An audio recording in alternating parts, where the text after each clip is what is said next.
Imagine the surprise of all the Republicans who believed him for years when he said, no more wars, no more wars. He swore up and down Kamala Harris would do this. I think it represents a lie. Saying no again, more wars. I would say it is the dumbest thing. The one thing that, to answer Geraldo's question, I mean, we don't have a lot of actual hard evidence about this one way or another. What is going on, everybody? Welcome back to the channel. So glad you pulled up today.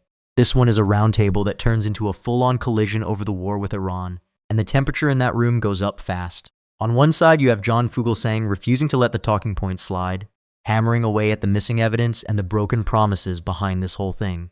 On the other side, you have panelists scrambling to defend it, leaning on cherry-picked polls and that classic just trust us routine. And Abby Phillip is right in the middle of it, asking the question nobody in power wants to answer. Stick with me all the way through, because the strongest moment does not land at the start.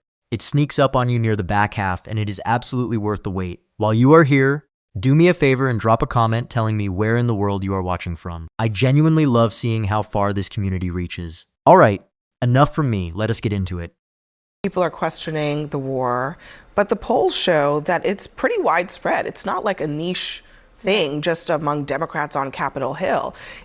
Those conflicts you mentioned, the Iran war is as unpopular as Vietnam, as Iraq. And on top of that, what I thought was fascinating, when you ask Americans, when you consider all the costs and benefits of this conflict, is it worth it? Overall, just 25% of Americans say that it's worth it. And among Republicans, where generally you get a lot of support for what President Trump is doing, only 58%. So fewer than 60% of Republicans say it's worth it. This is more widespread than just Democrats on Capitol Hill. It's definitely more widespread than just Democrats on Capitol Hill or across the country. It's also independents that you're seeing move towards their discomfort with the war. And I think part of it is not only that we don't have a defined mission, we don't know when we're going to actually leave and pull ourselves out of this war, but it's also when our price is going to go down. And I'm sure we'll talk about, how high gas prices are for Americans around the country. But I think that is sitting very uncomfortably with people as they go to the pump. I mean, that is something that you can see every single day ticking upwards. And the fact that someone is driving by their gas station every single day and seeing that number continue to rise and rise, and you're wondering from this administration when we're going to get clarity about when this ends, and they still can't give it. I think that's why you're seeing the polling sink for Republicans, and particularly Donald Trump, because people are placing blame on him for not laying out the case for why we went in the first place to Iran, but also understanding when we get out. So I don't know that, you played the clip of Congressman Garamendi questioning Pete Hegseth and saying it's a quagmire. I don't know if we're there yet, but we're certainly at a place where when does this end? Even if the administration likes to play a creative game with the law and interpretation, I don't think we have an understanding of how this ends and when. I mean, Pete, is it smart for them to say that anybody who criticizes what they're doing in Iran is unpatriotic? Is that a smart political strategy? Well, there is a line between asking questions and oversight on the part of Congress and the legislative branch and these Democrat members of Congress calling it a quagmire, calling it a destructive and disastrous war, saying that it is a forever war. Within hours, within days of this conflict starting, they were already saying it was a forever war. So I understand Secretary Hegseth's frustration at some of the rhetoric that is being used. Questions can be genuine. They can get to the bottom of what's happening, but they're sitting there making it a partisan spectacle. And look, he's not perfect either. The Secretary of Defense got defensive and personal in some of his responses and lobbing barbs back across to the dais. But, I look at this and the polling also, Washington Post had a poll. You have to understand why these numbers terrify the people in charge. When the panelist points out that only 25% of Americans think this war is worth it, and fewer than 60% of Republicans even agree, that is not some partisan talking point. That is an entire country quietly backing away from something it never signed up for. And this is the part that gets me. The response to that doubt is not, let me explain myself. The response is to call you unpatriotic for daring to ask. Think about how backwards that is. The panelist also said something that stuck with me, that people do not know when we are going to leave, and they are watching prices climb at the same time. That is the lived reality for regular folks. They are paying more at the pump while being told to clap louder and ask fewer questions. And then Abby asks the exact right thing. She turns to Pete and asks if it is even smart to claim anybody who criticizes this war is unpatriotic. That is the whole game right there. Because watch what Pete does not do. He does not defend the mission itself. He pivots straight to attacking the critics, complaining that people called it a quagmire and a forever war within days. Here's what people do not realize. When a government cannot win the argument on facts, it tries to win it on loyalty instead.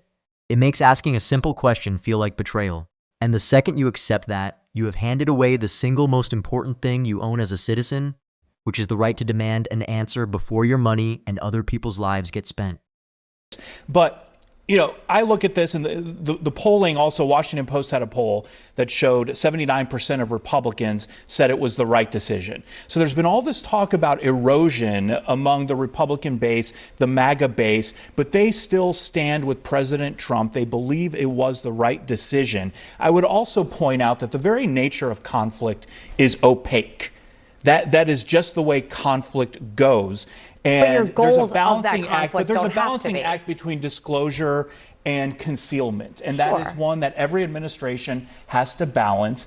And so in some respects, the public, unless there is a full-fledged PR campaign, which there could have been, maybe should have been, but you also throw away the element of surprise. Well, you'll remember with the Iraq you War, also President harm Bush went operational to the security. people and he asked, he laid out, even if you disagreed with the war in Iraq and why we went in for the mission set that we did, he still went and laid out the case to the American people. Well, do you think it's turning out that great right now? All that lead up time to prepare for an attack. I don't think that was not the thing. That was not the reason. In this case, I do believe that wasn't the thing that made the difference. The problem with those wars was that we weren't going to be able to the element of rebuild. surprise is what we needed, and sometimes the people are certainly surprised by their gas prices. I do think both conflicts, if there is any similarity between both conflicts, it's in that the objective, which in the case of Iraq was nation building, which could not be achieved, and the objective here, which in the case of Iran is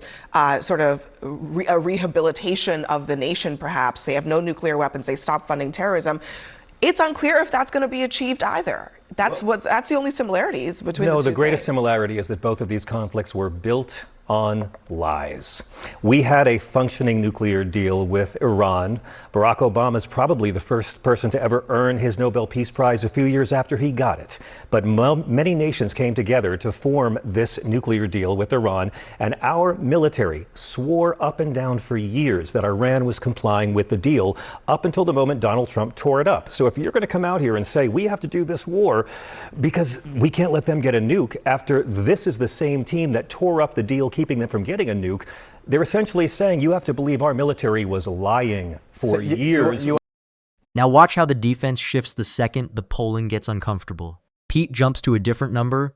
The Washington Post poll showing 79% of Republicans backed the decision. And sure, that sounds strong, until you notice he just walked right past the fact that the broader country is not with him at all.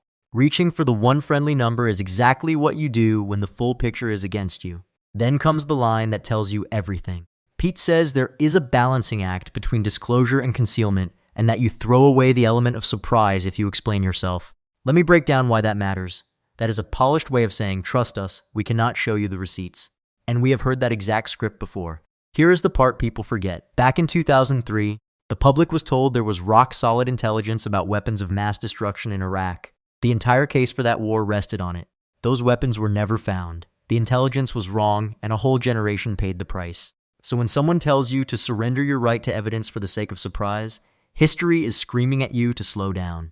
And this is where John lands the hardest hit of the whole panel.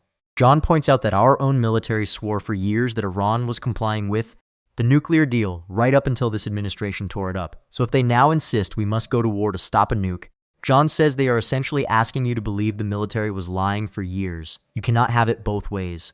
Either the experts were right then, or they are lying now. Pick one. When they maintained, you want to bet? What if you're wrong? What if Iran is really, as the president indicated, on the verge of creating a shortcut to a Well, imagine nuclear the weapon. surprise of all the Republicans who believed him for years when he said, "No more wars, no more wars." He swore up and down Kamala Harris would do this. He Well, would. I would say It the- represents I a would say- lie. saying no And again, more wars. and Well, I with would respect, say the advantageous, one, but the from a one government thing, no, it's it is the dumbest thing. it's a the one campaign thing promise. that to answer Geraldo's question, I mean, we don't have a lot of actual hard evidence about about this one way or another. We do have the sworn congressional testimony of the director of national intelligence, who said that after we bombed their facilities last summer, they had made no efforts to reconstitute their nuclear program. Does the president just get to say whatever he wants and we just have to say, we trust you? I think we live in a democracy. I think the American people deserve the right to ask questions, to demand evidence, to demand proof. And the reason they deserve that right is because they have been lied to before. But do they And you can't just say, trust me, okay? There is you no can't reason just say, to trust indulge me. Do the American people have the right to tell the commander-in-chief how to wage what he perceives to be a war against the They have They to do. ask. Now, They foreign have- policy they're- should not be dictated. Wait, on hold on. polling. This is taxpayer dollars. This is We're our paying for money this. being spent on munitions to go and bomb Iran. Absolutely, I think the American people have a right to at least be explained why we're in this. But we And also have a it's- right to free speech and to petition the government for redress of grievances, and there is no reason for anyone to believe anything these men say ever. And it's also they have the lied government's so right to much in the withhold course of information this in the interest of conflict. national Trump has security. already come out and said he wants the oil. There is no reason to take them at face value. And Abby, you're one of the best cable news hosts in the world. You're brilliant. You're so great at this. But I would never hire you to a cabinet position overseeing the Pentagon. And you're a good cable news host. Thank you. Oh, this is the moment the whole thing cracks wide open. John reminds everyone that this same leadership ran on the promise of no more wars. No more wars, said it over and over, and then John calls it exactly what it is, that the promise represents a lie, and he is right. You cannot campaign on peace and then hand the country another open-ended conflict in the same region we have been stuck in for decades and expect nobody to notice. But here is the part that should stop you cold. John brings up the sworn congressional testimony of the Director of National Intelligence, who said that after the facilities were bombed, Iran made no efforts to rebuild its nuclear program. Sworn testimony. Under oath. That is not a vibe. That is not propaganda. That is the government's own intelligence chief on the record. And it cuts the legs out from under the entire reason we were handed for this. And then John says the thing I wish more people truly understood. He says the American people deserve the right to ask questions, to demand evidence, to demand proof because they have been lied to before. And you cannot just say, trust me. That is not anti-American. That is the most American thing there is. We do not hand a blank check to anyone, no matter how big the title. This is the part that blows my mind. When a panelist suggests the public should not be telling leadership how to wage a war, the pushback is instant, because this is taxpayer money paying for those munitions. It is our money. It is our name on it. We are allowed to ask why. And John closes by saying there is no reason to believe anything these men say, that they have lied so much, and that the real motive got said out loud, that he wants the oil. Let that sit for a second. When the quiet part gets spoken plainly, believe it. And remember, Iran is a country of nearly 90 million people who never asked to be dragged into someone else's political rescue mission. Asking hard questions is not weakness. It is the bare minimum we owe each other. So what do you guys think of this? Leave your thoughts down in the comments. Please like and subscribe, and I will see you in the next video.